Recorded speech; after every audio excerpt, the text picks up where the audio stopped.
같이 이용이 되는 그러한 단백질들에 대해서 얘기를 할 것이고, 그 다음에 이제 15, 16이 좀 집중적으로 오늘 다뤄질 텐데, 17-5랑 6이 많이 다뤄질 텐데, 이제 마이오신과 액틴에 대해서 얘기를 하도록 하겠습니다. 우선 첫 번째로는 이제 만들어진 액틴 필라멘트가 어떻게 해서 연결이 되고 세포 안에서 특정한 구조를 갖게 되는지, 어떤 구조를 갖게 되는지에 대해서 얘기를 할 텐데, 간략하게 어떤 종류의 단백질들이 있는지를 보시면 될 것 같아요. 보면 A에 핀브레인이라고 하는 단백질이 있는데, 지금 여기에 있는 카툰에서 다 파란색으로 표시가 된 부분, 이 부분은 액틴이 결합을 하는 위치입니다. 그래서 핀브레인 같은 경우는 이제 마이크로빌라이나 뭐 필로포디아 아니면 포크로디션 이런 쪽에 관여를 하는데, 지금 보시는 것처럼 이렇게 한쪽에 액틴 끝에 박혀 있어서 이런 식으로 단백질 하나가 액틴 두 개, 액틴 필라멘트 두 개를 연결해주고 있는 형태죠. 그리고 그 밑으로 보면은 이제 알파 액티닌이라고 하는데, 얘는 핀브린이랑 좀 비슷하게 생겼죠. 근데 차이가 있다면은 조금 더 길고 대신 두 개가 다이머를 이룬 상태에서 기능합니다. 보면은 스트레스 파이버나 뭐 마찬가지로 필로포디아 그리고 머슬에 이제 Z 라인 이따 뒤에 나오는데 거기에서 많이 확인이 되고, 조금 더 멀긴 한데 더 간단하게 고정을 할 수가 있죠. 그리고 슬라이드에서 주로 다루게 될 스펙트린이라고 하는 이 단백질은 마찬가지로 다이머 형태로 기능을 해요. 근데 알파 세그먼트랑 베타 세그먼트가 있어서 이게 만들어지고 좀 더 긴 범위의 액틴들을 서로 연결을 해주죠. 그래서 약간 셀 프로텍티브 위치를 하면서 셀이 약간 유연할 수 있게 만들어주는 데 도움을 줍니다. 그리고 그 외에 필라민이나 뭐 디스트로핀이라고 있는데, 필라민 같은 경우는 여기 있는 것처럼 리딩 엣지나 스트레스 파이버 아니면 필로포디아 이런 쪽이 있고, 지금 보는 것처럼 굉장히 좀 비정형적인 형태로 필라멘트를 연결을 해줍니다. 이렇게 되고, 그리고 디스트로핀 같은 경우는 이제 멤브레인에 앵커링이 돼서 여기서 그 액틴 필라멘트를 멤브레인 근처로 가져오게 해주는 거죠. 저희가 지난 시간에 봤을 때 액틴 마이크로필라멘트를 염색을 해서 살펴보면 세포의 외골격 부분에 이렇게 분포를 하죠. 그렇게 해서 셀의 멤브레인 파트를 이제 유지를 해주는, 외형을 유지를 해주는데 기여를 하는 단백질이라고 할 수 있겠습니다. 그럼 이 5가지 중에서 스펙트린이라고 하는 단백질과 액틴의 연결을 조금 더 살펴보도록 하죠. 지금 보이는 이 EM 사진을 보면 여기 이렇게 그물처럼 이렇게 연결이 있죠. 이렇게 줄이 있는데, 여기에는 이 긴 줄, 이게 스펙트린입니다. 그리고 여기 가운데에 있는 약간 중심점처럼 생긴 것이 액틴 필라멘트예요. 액틴 필라멘트라고 하지만 상대적으로 우리가 생각하는 것처럼 길지는 않습니다. 딱 14개의 액틴 모노머로 구성이 된 짧은 필라멘트에, 그리고 트로포마이오신, 플러스인데 트로포마이오신, 그리고 마이너스인데 트로포모듈린 이렇게 붙어서 일종의 허브를 구성을 하죠. 그리고 이 허브에 6개의 스펙트린이 있는데, 여기 아마 높낮이상에서 좀 안 찍힌 부분이 있어서 여기서 5개만 보이는데, 이렇게 6개의 스펙트린이 묶여서 결합을 해서 그물망 같은 구조를 여기서처럼 만들어줍니다. 그리고 이런 스펙트린이 존재를 하는 대표적인 예가 이제 여기 나와 있는 레드블러드 셀인 에리스로사이트인데, 이제 우리가 알고 있는 레드블러드 셀들은 혈관에 따라서 굉장히 많은 범위를 이동을 하죠. 그렇죠? 그렇고 계속해서 외부의 혈류에 대한 그런 압력도 계속 받을 거예요.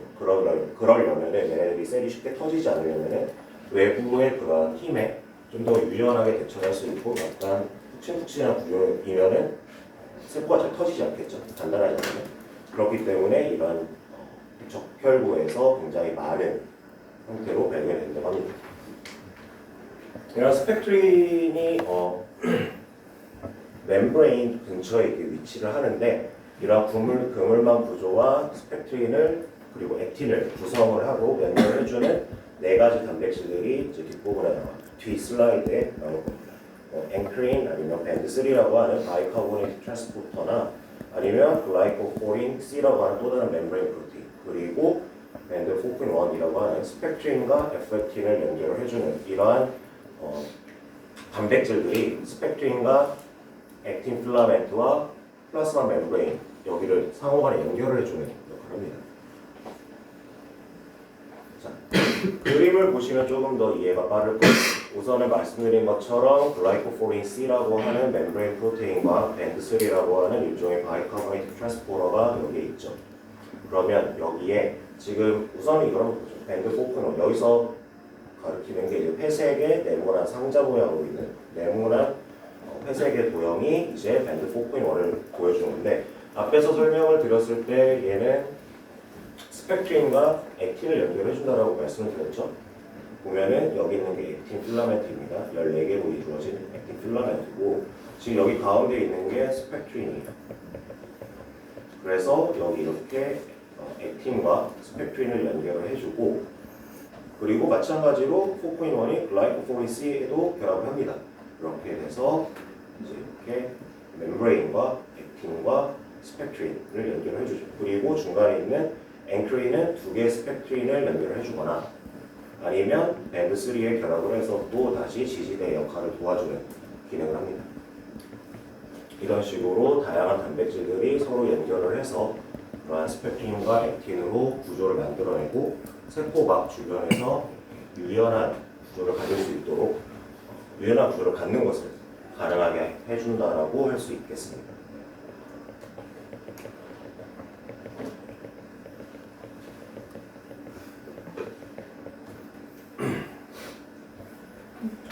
자, 이제 본격적으로 마이오신에 관한 얘기를 할 거예요.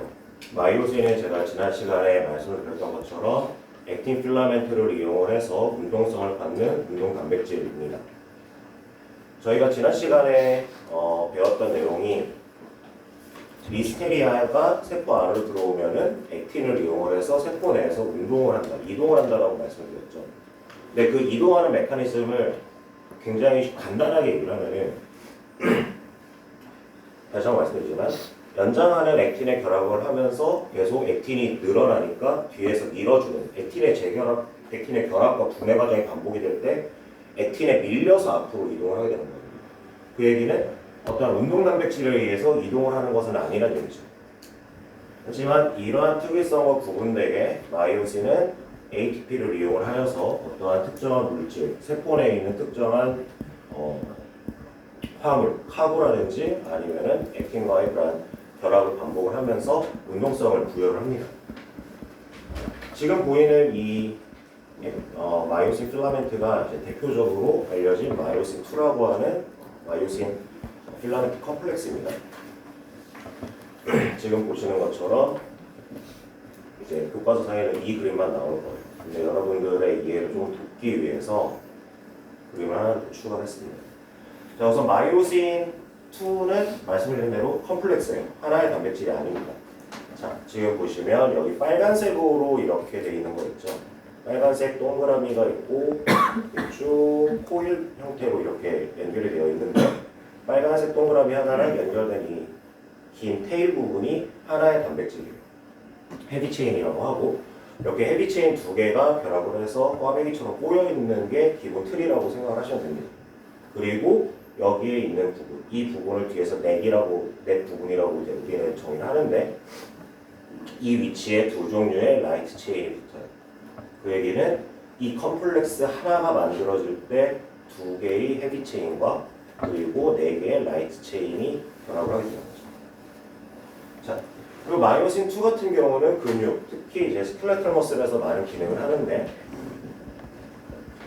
그 기능을 할 때 이게 일종의 번들처럼 이렇게 구성이 되어 있어요. 여러 개가 묶여 있다는 얘기죠. 보시면 여기에 마이오신 2 헥사머 6개의 단백질이 결합을 해서 자, 헥사머가 만들어지는데 진행 중입니다. 그렇지, 진행하고 있지. 자, 마이오신 헥사머가 만들어지는데 이게 일종의 하나의 단위로 생각을 하시면 돼요. 3를 써주시는지 제가 안 쓰는 이유가 있죠. 마이오신 헥사머가 이제 하나의 유닛으로 생각하시면 되는데 이 유닛이 여러 개가 앞뒤로 이렇게 결합을 합니다. 그래서 자, 우리가 한쪽 끝과 반대쪽 끝이 서로 다른 거를 폴라리티가 있다라고 저희가 배웠죠? 그 얘기는 얘 자체가 하나의 폴라리티를 가지고 있어요. 왜냐? 여기 부분이랑 여기 부분이랑 생긴 것만 봐도 다르죠. 근데 이게 양쪽으로 이렇게 서로 겹쳐져서 있게 되니까 물론 이거 자체로만 보면은 대칭이니까 폴라리티가 없다라고 할 수는 있는데 이거 각각이 가지고 있는 모노머가 두 쪽이 반대 방향으로 묶이게 되는 상황이 되면서 이 상황을 바이폴라리티를 가지고 있다고 얘기를 합니다.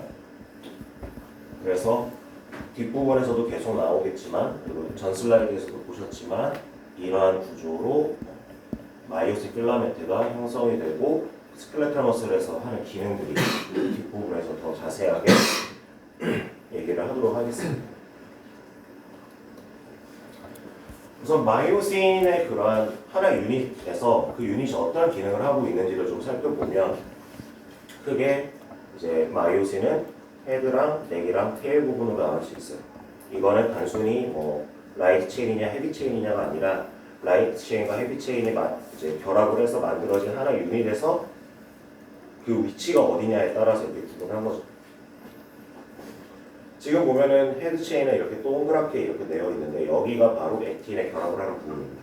그리고 뒤에서 또 언급이 나오겠지만 ATPase 액티비티가 있어서 실제로 운동을 하는데 힘을 부여하고 운동을 하는 부분이에요. 그리고 여기에 있는 넥 같은 경우는 이제 일종의 그러한 운동성을 조절을 하는데 관여하는 부분이고 여기 있는 테일, 이 테일 부분도 그렇고 넥 부분도 그런데 이제 테일 부분은 이제 아까 보셨던 마이오신 2 컴플렉스는 필라멘트를 만든다고 얘기를 드렸죠.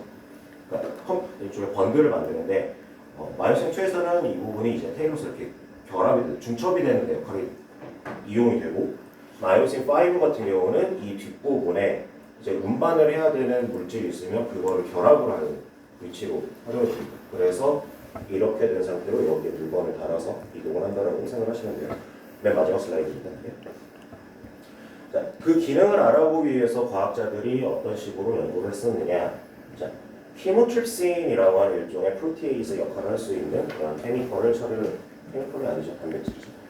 네, 프로틴을 처리를 했을 때 이렇게 처리를 하면은 여기 넥 부분과 헤드는 남고 그리고 여기에 있는 굉장히 짧은 이런 테일 부분이 남습니다. 이만큼이 잘려나갑니다. 여기서 뭐 교과서를 보시면 HMM, LMM이라고 나와 있는데 이제 헤비 메로마이신, 라이트 메로마이신이라고 나오는데 이거를 꼭 아셔야 될 필요는 없습니다. 근데 어쨌든 앞부분이 잘리고 그리고 여기에서 파페인이라는 단백질을 또 처리를 하면은 이제 남아있는 테일 부분이 다 잘려요. 그래서 잘린 부분들을 가지고 액틴과 결합성이 있는지 액틴을 활용을 한 운동성을 가지는 부분이 어디인지를 살펴봤습니다. 살펴봤더니 결국에는 세그먼트 1이라고 하는 이 앞부분이 결합을 하는데 이용이 되고 그 중에서도 특히 이제 헤드 부분이 운동성과 헤드 부분 자체가 액틴에 결합을 하고 운동성을 부여를 하는 그러한 기반이라는 것을 알 수가 있었죠.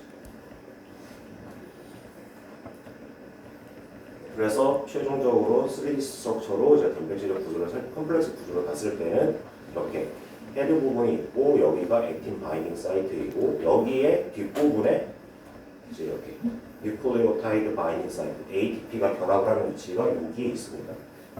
그리고 말씀드린 두 개의 이제 라이트 체인 프로테인들 이렇게 테일 부분, 넥 부분을 이렇게 테일이 아니고 넥 부분을 이렇게 감싸고 있는 형태로 이렇게 두 개가 존재합니다. 이들의 기능은 뒤에 다시 간략하게 설명을 드리도록 하겠습니다. 그래서 이거는 간단한 실험인데 사람들이 그러면은 마이오신이 액틴의 방향을 어떤 식으로 어떤 방향으로 이동을 하는지 마이오신이 액틴을 어떻게 타고 어떤 방향으로 타고 이동을 하는지를 알아보기 위해서 했던 실험인데 지금 보면은 아까 말씀을 드렸던 카페인까지 처리를 하고 나면은 여기 S1 세그먼트가 남는다고 말씀드렸죠. 이거를 남긴 다음에 이거를 거꾸로 이렇게 블레스판에다가 붙여놨습니다. 그 얘기는 원래 운동성을 가져서 이동을 해야 되는 게 마이오신인데 대신에 마이오신은 그대로 있고 얘는 약간 우리가 생각할 때 트레이드밀 런닝머신에서 사람이 뛰고 있는 걸 생각하시면 돼요. 그럼 바닥면은 계속 사람은 그 위치에 그대로 있지만 바닥면은 계속 돌아가고 있죠. 그런 것처럼 이렇게 붙여놓고 액틴을 거기 위에다가 액틴 필라멘트를 뿌려줘 봤어요. 그랬더니 한쪽 방향으로 이동을 하는 거를 사람들이 확인할 수가 있었습니다. 그래서 결과론적으로는 마이오신은 마이너스 엔드에서 플러스 엔드로 이동을 하는 거를 알 수가 있었는데, 자, 여기서 보이는 결과를 반대로 생각을 해보면 마이너스 엔드에서 플러스 엔드로 이동하는 거를 알 수가 있었고, 결국 플러스 엔드 쪽으로 액틴 필라멘트의 플러스 엔드 쪽으로 가게 된 거죠.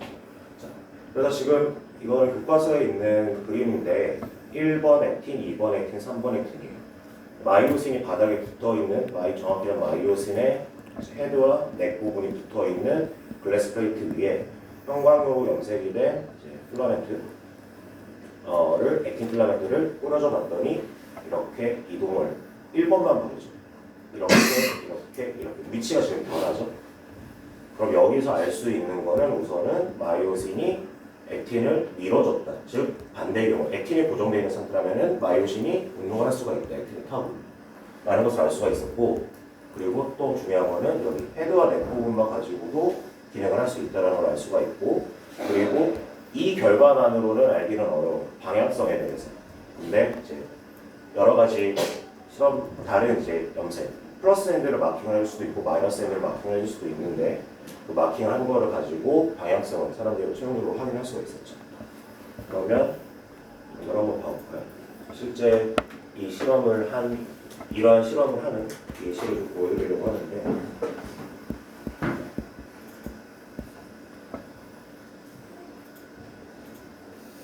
자, 지금 하얗게 보이는 게 액틴이에요.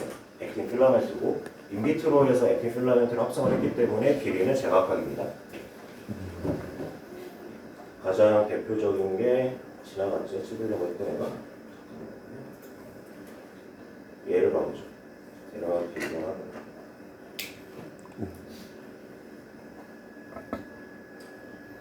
그리고 우리가 아까 말씀드린 것처럼 마이오신이 마이너스 엔드에서 플러스 엔드로 이동을 한다고 했는데, 여러분들 한번 생각을 해보세요. 그러면은 아까 보여드린 한 번만 더 보죠. 얘의 경우 어느 쪽이 플러스 엔드고 어느 쪽이 마이너스 엔드인지 여러분들이 생각을 해볼 수 있습니다. 한번 생각해 보시길 바라고요.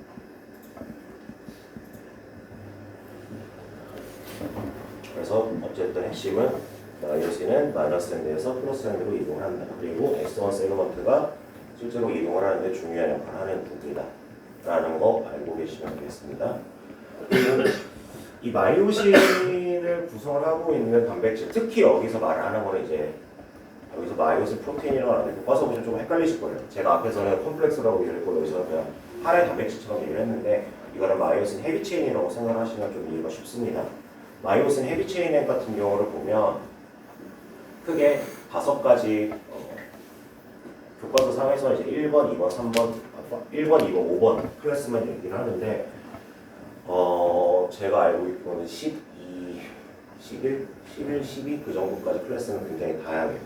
굉장히 다양하고, 그리고 각각이 가지고 있는 그런 기능과 특징도 조금 다릅니다.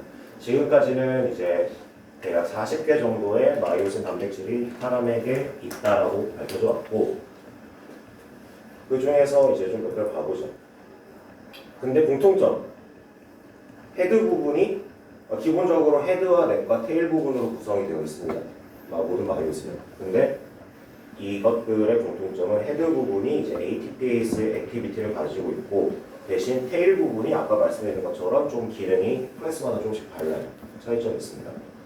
대표적으로 교과서에서 얘기를 하는 거는 이제 3가지인데, 클래스 1, 클래스 2, 클래스 5.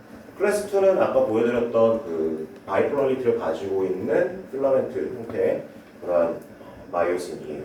그래서 대표적으로 이제 머슬의 컨트랙션, 근육의 수축에 주로 관여를 하고, 클래스 1의 경우는 조금 독특하게 다른 클래스랑은 구분이 되는 것이, 다른 애들은 다 이제 헤비체인 2개가 꼬여서 컴플렉스를 이루고 있습니다. 근데 마이오신 클래스 1 같은 경우는 혼자서 기능을 컴플렉스를 이렇게 꼬여서 2개가 꼬여서 만들어지는 구조로 역할을 하는 게 아니라 하나가 하나가 기능을 하고 또 다른 특징은 이제 멤브레인에 붙어 있습니다. 붙어 있어서 멤브레인 주변에서 액틴의 움직임을 조절하죠. 액틴 필라멘트 움직임을 조절합니다. 우리들이 생각을 해볼 수 있는 거는 그러면은 얘네들이 하는 거는 멤브레인 구성 그리고 지난 시간에 배웠던 엔도사이토시스 이 과정에서 마이오신 1이 큰 역할을 하고 그리고 마이오신 5 클래스 같은 경우는 아까 말씀드린 것처럼 여기 베스프리라고 되어 있죠. 굉장히 다양한 세포 내 카고 프로테인이나 카고 화물들을 특정 위치로 이동을 하는 데 주로 활용이 됩니다. 뒷부분에서 설명이 간단하게 나올 텐데 지금 이 4개 길이가 다르다는 거 이것도 좀 알아두시면 좋아요.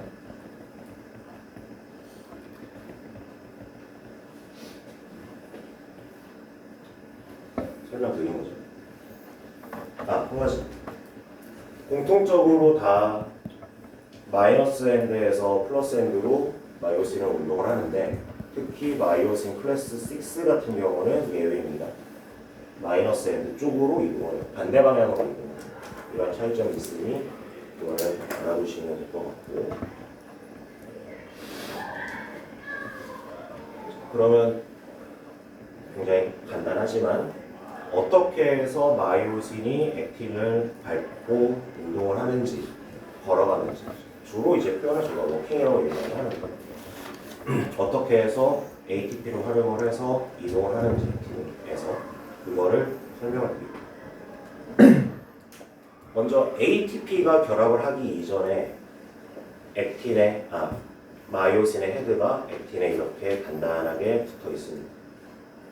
붙어 있는데 ATP가 결합을 하게 되면 아까 뉴클리오타이드 바인딩 사이트가 헤드 부분에 있다고 말씀드렸죠.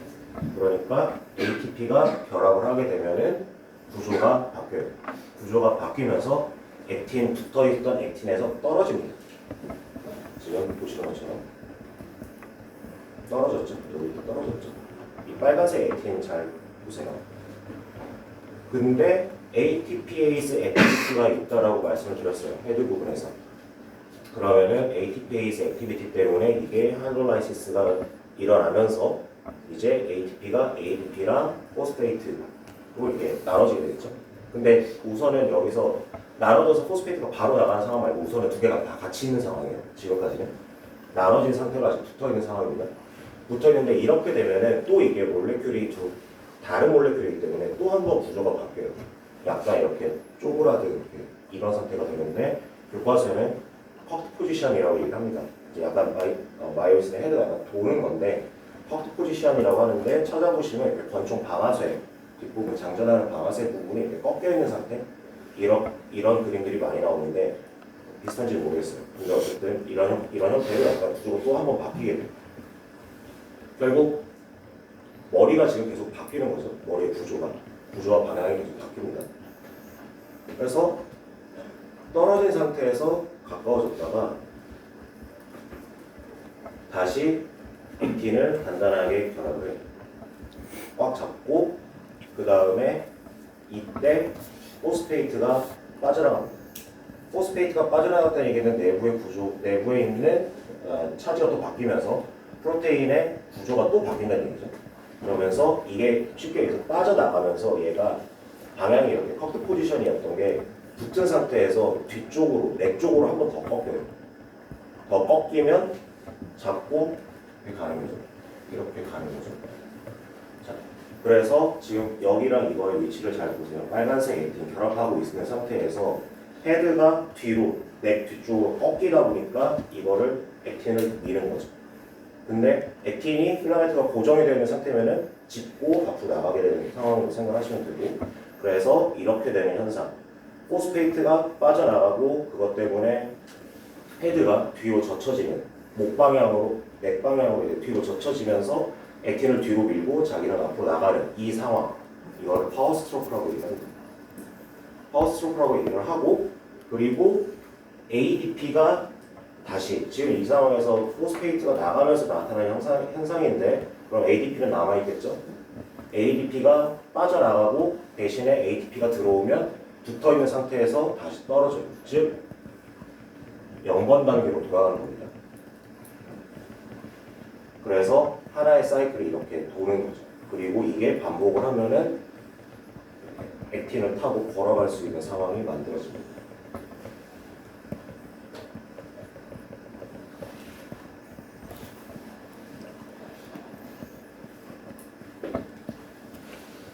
그래서 아까 말씀드린 이제 파워스트로크 상황을 약간 구조적으로 보시면 ADP랑 PI가 붙어 있는 상태에서 일어나는 게 우선 얘가 이렇게 이 헤드 부분이 퍼킹이 된 상태에서 이제 헤드 부분이 액틴을 결합을 하죠. 결합을 하고 포스페이트가 빠져나가면서 여기 포스페이트 없죠? 빠져나가면서 헤드가 역방향으로 더 꺾이게 되고 그러면서 파워스트로크가 이쪽 방향으로 생긴다는 것을 알 수가 있고 옆에 있는 이 그래프는 직관적으로 생각을 하시면 좋을 것 같아요. 자, 차이점은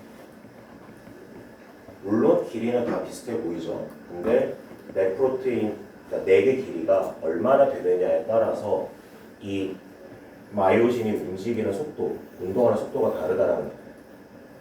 보시면 쉽게 생각할 수가 있는 게 대부분의 마이오신은 이렇게 두 개가 꼬여 있다라고 말씀드렸죠.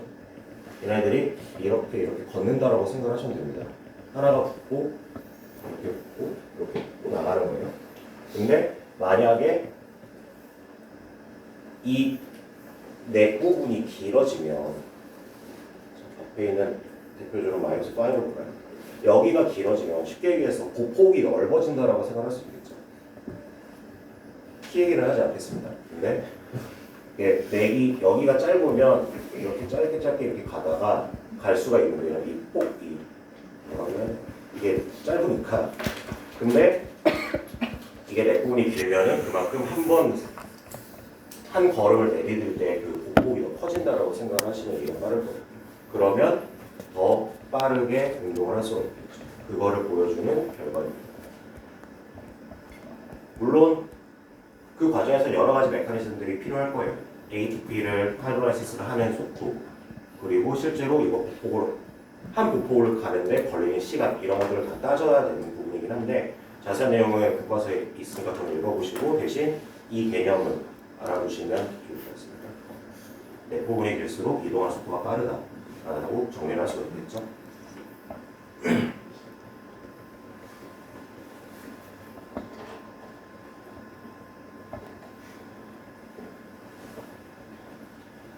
자, 그러면 그 17-5에서는 우리가 액틴과 마이오신이 어떻게 결합을 하고 액틴 필라멘트를 어떻게 걸어가는지 그 위에서 어떻게 운동을 하는지에 대한 그 두 개만 놓고 갔어요. 그러면 지금부터는 실제로 조직 안에서, 세포 안에서 어떻게 마이오신과 액틴의 결합과 기능이 되는지 그거를 알아보도록 하겠습니다. 아무래도 마이오신2가 처음 발견된 이제 마이오신 프로테인 컴플렉스이기 때문에 교과서에서도 대부분은 이제 마이오신2의 경우에 대해서 설명을 하고 있어요. 그리고 지금까지도 가장 대표적인 마이오신의 종류라고 할 수가 있겠죠. 그리고 마이오신2의 기능은 말씀드린 것처럼 이제 근육의 수축에 주로 작용합니다. 여기에서는 우선 스켈레탈 머슬에서 먼저 설명을 하고 뒤에 가서 스모스 머슬의 경우를 설명을 하도록 하겠습니다. 네. 우선은 그 안에 있는 구조가 어떻게 되는지 하이라키를 좀 살펴볼 필요가 있는 게 근육 조직이 있죠. 근육 조직이 있으면 머슬 파이버가 모여서 근육 조직을 만들 거예요. 그러면 하나의 머슬 파이버 안을 살펴보면 여러 개의 머슬 셀들로 구성이 되어 있습니다. 안으로 설명해. 잠시만요. 네. 머슬 파이버 안에 이제 머슬 셀들이 있고, 지금 머슬 셀 같은 경우는 멀티뉴클리에이티드 셀이라고 해서 핵이 여러 개가 있는 좀 독특한 성향이에요. 근데 뭐 그 부분까지는 알아두시면 좋겠죠? 근데 중점적으로 다루진 않습니다.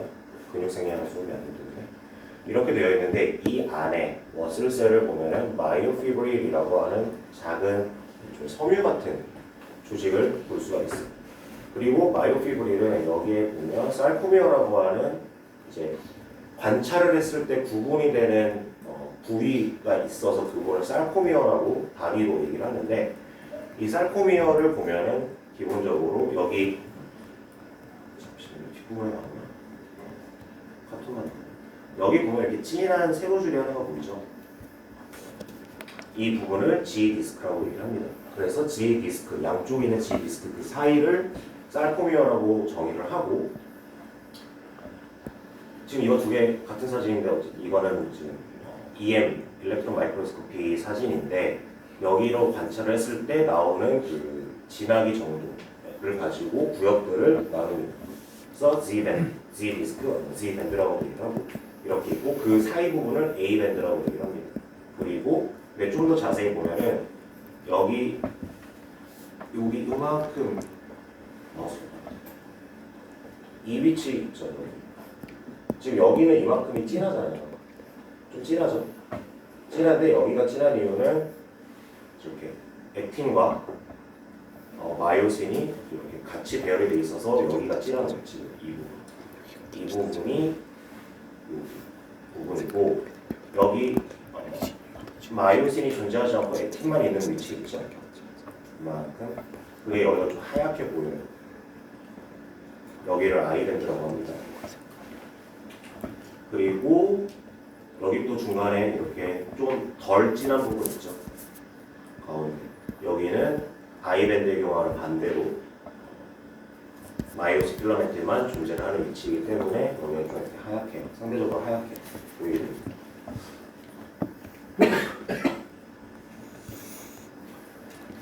그래서 간략화된 구조를 좀 우선은 살펴볼게요. 말씀드렸다시피 마이오신 2는 계속 머슬의 컨트랙션에 주로 이용이 되고 이 살코미어를 구성을 하고 있는 그 액틴과 마이오신을 좀 보면은 좀 특이합니다. 지금 보면은 이 Z 디스크 있죠? 양쪽에 하나씩. 근데 액틴 필라멘트가 우선은 두 개가 붙어 있는데 이 액틴 필라멘트 둘 다 플러스 엔드가 Z 디스크를 향해서 붙어 있게 되겠습니다. 그리고 마이오신 2, 아까 말씀드렸던 마이오신 2 같은 경우는 바이폴라리티를 가지고 있다라고 말씀드렸죠. 두 개가 겹쳐서. 그래서 이렇게 배열을 하는데 보면은 마이오신이 플러스 엔드로 간다라고 마이오신 플러스 엔드 쪽으로 이제 이동을 한다라고 말씀드렸어요. 그 얘기는 얘가 이쪽 방향으로 가려고 할 거고 얘는 이쪽 방향으로 가려고 하겠죠. 그러면 양쪽에서 이렇게 땡기니까 그렇게 하면서 수축을 하는 거죠. 그래서 이러한 마이오신에 의한 컨트랙션의 기작을 결국 ATP와 칼슘에 의해서 주로 작용을 하는데 ATP에 의해서 이제 운동을 하는 거는 아까 전 섹션에서 봤어요. 그러면 이제 뒤에 부분에서 칼슘에 의해서 어떻게 컨트랙션이 조절이 되는지 그거를 뒷부분에서 좀 다루도록 하겠습니다. 그리고 또 조금 더 앞에 있었던 이 구조에 대해서 이거 더하기 조금 더 세부적인 구조를 표시를 한 건데 여러분들이 아시는 우선 이 액틴은 스테빌라이즈가 되어 있고 더 이상 연장이 되지는 않습니다. 그 이유가 저희가 지난 시간에 배웠죠. 캐핑을 하는 캡시 프로테인이 플러스 N 쪽에 붙어 있어요. 그래서 이쪽으로 합성이 더 안 되고 마이너스 N에는 톨포모듈린, 이것도 지난 시간에 나왔죠. 톨포모듈린이 결합을 하고 있어서 이게 더 이상 분해와 연장이 이론적으로는 불가능한 상황이 됩니다. 그래서 딱 고정이 되어 있는 상태로 이렇게 있는 거죠. 그리고 두 가지 단백질이 더 얘기가 나옵니다. 네뷸린이라고 하는 액틴에 결합을 하는 단백질, 그리고 타이틴이라고 하는 마이오신 파이버, 마이오신 필라멘트에 결합을 하는 단백질이 있는데 우선 네뷸린을 보면은 이렇게 반복된 도메인으로 액틴을 감싸고 있어요. 이런 특징이 있고 그리고 이제 타이틴 같은 경우는 지금 보면 G 디스크에 붙어 있습니다. G 디스크에 붙어 있는데 G 디스크에 붙어 있으면서 여기에 있는 마이오신 필라멘트랑 또 결합을 해요. 이렇게 결합을 하는 이유는 얘네들이 과도하게 액틴을 땡겨서 내부에 손상을 주지 않도록 유연성을 부여하기 위해서 이게 일종의 지지대로 안전장치로 사용을 하게 됩니다. 그래서 오버 스트레치를 막기 위해서 존재한다라고 교과서에서는 설명이 나와요. 아, 그리고 제가 설명을 아까 하나를 빼먹었는데 마이오피브릴, 아까 지금 여기 있는 게 마이오피브릴이죠. 마이오피브릴 아래 이제 틱과 틴 필라멘트가 있는데, 틱 필라멘트 같은 경우는 지금 보이는 이 마이오신 필라멘트를 얘기를 하고, 그리고 틴 필라멘트 같은 경우는 액틴 필라멘트를 얘기를 합니다.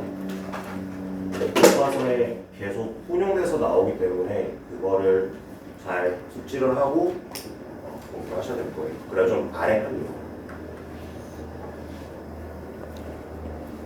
그러면 어떻게 해서 이러한 마이오피브릴 안에 있는 액틴과 마이오신 필라멘트가 그 기능이 조절이 되는지, 제가 아까 설명을 할 때 ATP와 칼슘에 의해서 조절이 된다고 했는데, 칼슘에 의해서 조절이 되는 기작을 설명드릴게요.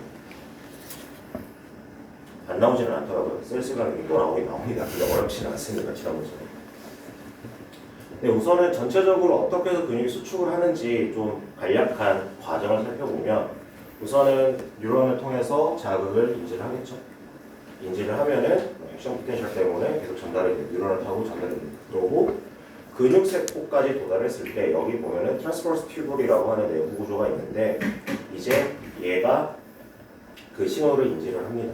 이 위치가 트랜스버스 튜블이 그 신호를 인지를 하고, 이로부터 이제 사이토플라스믹 레티큘럼이라고 하는 이 주변에 있어요. 사이토플라스믹 레티큘럼, 일종의 엔도플라스믹 레티큘럼이랑 비슷하다고 보시면 됩니다. 근데 머슬셀에서만 사이토플라스믹 레티큘럼이라고 얘기를 한다라고 생각하시면 되는데, 저희가 알고 있죠. 이 엔도플라스믹 레티큘럼의 대표적인 칼슘의 보관 장소라고. 그래서 트랜스버스 튜브로 전달된 신호는 다시 사이토플라스믹 레티큘럼을 자극을 하게 되고, 그렇게 되면은 사이토플라스믹 레티큘럼에 있는 그러한 볼티지 게이티드, 볼티지 센싱, 볼티지 디펜던트 칼슘 채널이 열리게 돼요. 이렇게 되면은 칼슘의 저장소에서 채널이 열리고 칼슘이 사이토졸로 유입이 되는 거죠. 그러면 세포 내에 있는 칼슘 농도가 올라가면서 그러한 컨트랙션을 위한 작용이 시작이 되는 겁니다. 물론 자극이 없을 때에는 지금 있는 것처럼 칼슘 트랜스포터, 펌프를 이용해서 사이토졸에 있는 칼슘을 계속 사이토플라스믹 레티큘럼으로 돌아가게 해주는 과정을 가지고 있습니다.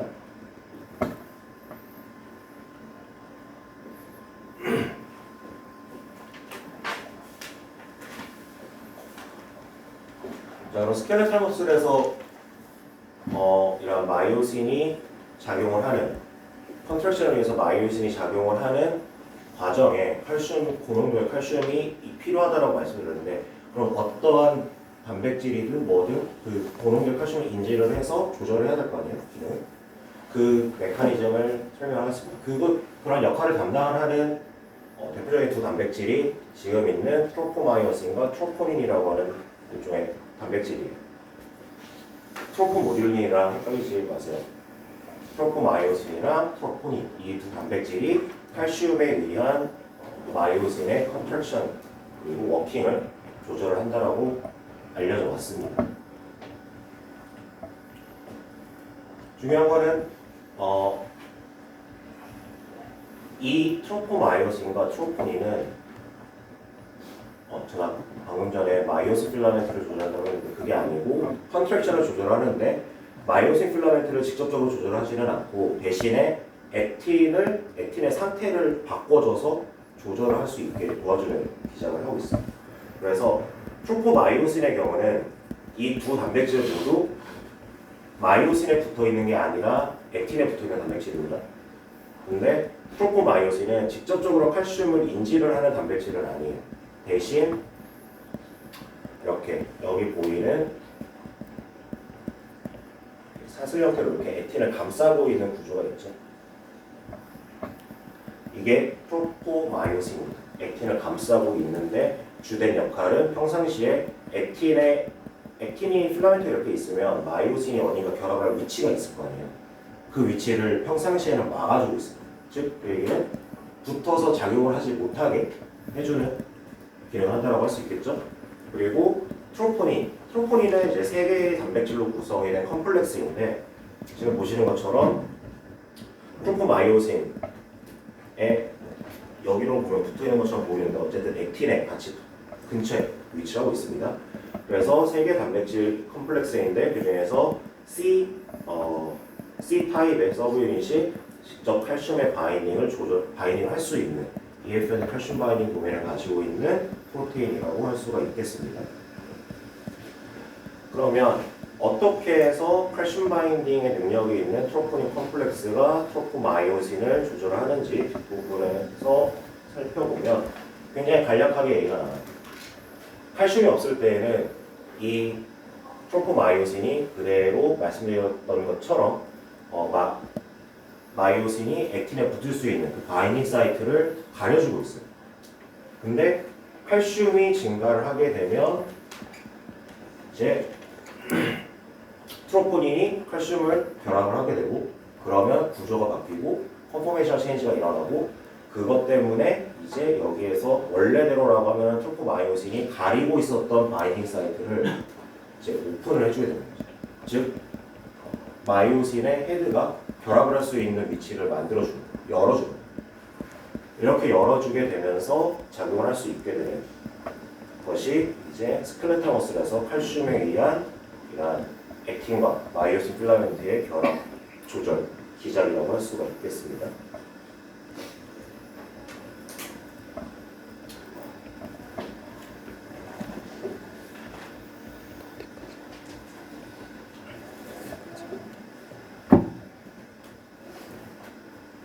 지난 시간에 말씀을 드렸던 것처럼 굉장히 다양한 액틴 필라멘트들이 다양한 방식으로 여러 종류의 세포에 분포를 하고 있고 그 필라멘트가 하는 기능은 좀 제각각이라고 말씀을 드렸어요. 그래서 보면은 이번에는 아까는 이제 머슬셀에서는 이제 액틴과 마이오신이 컨트랙션을 하는데 컨트랙션을 하고 인트랙션을 하고 그리고 그 과정에서 만들어지는 그런 컨트랙션 기작이 트로포닌과 트로포마이오신에 의해서 조절이 된다고 말씀드렸는데 지금부터 설명을 드릴 내용은 이제 스무스 머슬의 경우입니다. 그래서 마이오신의 포스포릴레이션에 의해서 조절이 되는 기작이라고 할 수 있어요. 차이점이 분명 존재하죠. 스켈레탈 머슬에서의 그러한 기작은 액틴을 조절을 함으로써 액틴 필라멘트를 조절을 해서 컨트랙션을 조절했던 반면에 이제 논 스켈레탈 머슬 셀에서는 마이오신을 직접 그 기능을 온앤오프를 해주는 방식으로 조절합니다. 길게 설명을 써놨어요. 스텝별로 써놨는데 간략하게 설명을 드리면 말씀드렸던 것처럼 스켈레탈 머슬에서는 칼슘이 증가를 하게 되고 그렇게 되면은 트로포닌에 칼슘이 붙고 트로포닌이 트로포마이오신의 위치를 조절을 해줘서 마이오신 필라멘트가 액틴에 붙을 수 있는 장소를 열어주고 그것 때문에 컨트랙션이 가능하게 된다라고 설명을 드렸어요. 근데 스무스 머슬의 경우는 마이오신의 포스포릴레이션에 의해서 그 작용이 진행됩니다. 그래서 기본적으로 액티베이션이 되지 않은 스무스 머슬 상에서의 마이오신 같은 경우는 이렇게 지금 보시는 것처럼 좀 꺾여 있죠. 홀딩이 되어 있는 상태예요. 그래서 이것 때문에 ATPase의 액티비티도 현재 가지고 있지 않고 굉장히 안정적인 상태로 이렇게 존재합니다. 근데 마찬가지로 칼슘의 농도가 증가를 하면 얘네들이 액티베이션이 되는데 그 기작은 다음과 같습니다. 칼슘의 농도가 증가를 하게 되면은 칼슘에 결합을 하는 칼슘 센싱 프로테인 가장 대표적인 거죠. 칼모듈린이 칼슘을 결합을 해요. 그럼 이 결합된 칼모듈린이 MLC라고 하는 이제 마이오신 라이트 체인 카이네이즈라고 하는 일종의 카이네이스니까 포스페이트를 붙여주는 역할을 하겠죠. 를 활성화를 시킵니다. 그렇게 되면 이 활성화된 MLC 카이네이즈가 마이오신의 라이트 체인 부분을 포스포릴레이션 시켜주죠. 그렇게 되면은 구조적으로 변화가 일어나게 되고 그것 때문에 헤드 부분이 꺾여있던 것이 펴지게 됩니다. 익숙한 형태의 마이오신 2가 나왔죠. 이렇게 해서 액티베이션이 되는데 꺼지는 기작도 간단합니다. 칼슘의 농도가 줄어들면 칼모듈린이 이제 칼슘을 결합하지 않은 일종의 아포칼모듈린 상태로 바뀌게 되는데 그렇게 되면 MLC 카이네이즈를 액티베이션 시켜주는 능력이 줄어들겠죠. 그렇게 줄어들게 되고 동시에 MLC의 액티베이션 그리고 동시에 이제 마이오신 라이트 체인에 붙어있는 포스페이트를 떼주는 포스파테이즈는 계속 존재하고 있기 때문에 얘의 기능이 더 증가하게 되는 건데 상대적으로 더 증가하게 되는 건데 그렇게 되면 이제 다시 접힌 상태, 비활성화 상태로 돌아가게 됩니다. 핵심은 스무스 머슬의 경우랑 스켈레탈 머슬의 경우 그런 컨트랙션 기작을 조절을 하는 방식이 차이가 있다는 거 그거는 잘 알아두시면 좋을 것 같아요. 네, 마지막 슬라이드입니다. 알겠습니다. 자, 그리고 마지막으로 나올 내용은 이제 마이오신 클래스 5의 얘기예요. 마이오신 클래스 5의 경우는 이제 세포 내에 존재하는 어떠한 카고들을 특정한 위치로 운반을 해주는 역할을 한다라고 말씀을 드렸어요. 근데 가장 교과서에는 굉장히 간단하게 설명이 되어 있는데 기본적으로 마이오신 5도 마찬가지고 인액티베이션 상태일 때는 여기 테일 이걸 먼저 말씀드릴게요. 여기 헤드 부분이 있으니까 여기는 액티를 밟고 운동을 해 나가는 위치라고 할 수 있겠죠. 그리고 테일 부분은 말씀드렸던 것처럼 카고를 인지를 해서 결합을 하는 위치예요. 그러니까 내가 데리고 가래를 붙잡고 있는 위치라고 할 수 있죠. 근데 비활성화 상태에서는 이렇게 접혀 있습니다. 접혀 있어서 지금 이 접혀 있는 비활성화 상태의 실제 전자미경 사진이 밑에 나와 있는데 여기 보이는 게 동그랗게 크죠? 이게 헤드 부분이에요. 근데 지금 이쪽 부분 가운데 쪽이 이렇게 원래대로라고 하면 이게 쭉 펴진 상태로 이렇게 있어야 되는데 접혀서 지금 이런 형태로 지금 접혀서 카고랑 결합을 하는 위치, 카고 바이닝 사이트가 여기 헤드 부분, 풋 부분 사이에 지금 들어가 있는 상태예요. 비활성화된 상태는 이렇게 되는데 활성화가 되면은 다시 펴지면서 카고를 붙들고 이동을 하게 됩니다. 당연히 자세한 기작은 교과서에 안 나와요. 그건 안 나오니까 걱정하지 마시고. 그리고 가장 많이 교과서 상에서는 이거를 가장 보편적으로 살펴본 모델이 이스트인데 저는 지난번에 처음 볼 때 살짝 교과서 넘겨서 이것도 자세하게 나오나 보다 했는데 자세하게 안 나와요. 보면은 이스트가 자라나는 방법은 이제 보면 이제 버딩이라고 하죠. 옆에서 원래 모세포가 있으면 여기서 뻗어나오죠.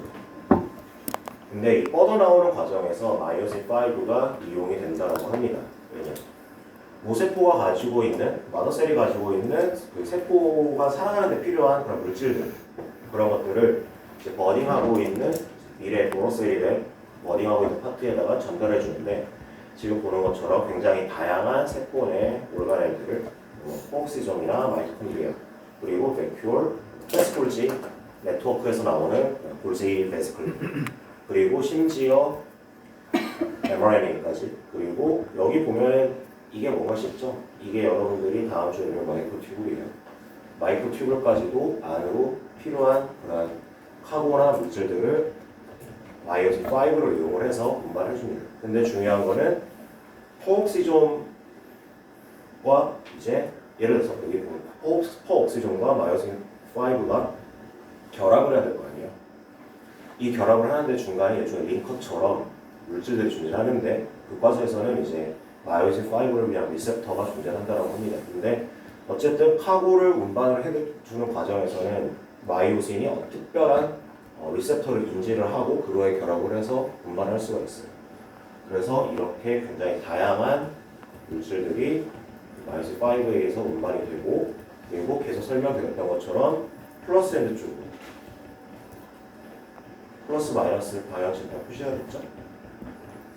이런 것처럼 이렇게 이동을 해서 최종적으로 너로셀에게 필요한 올가넬과 물질들을 전달해 줍니다.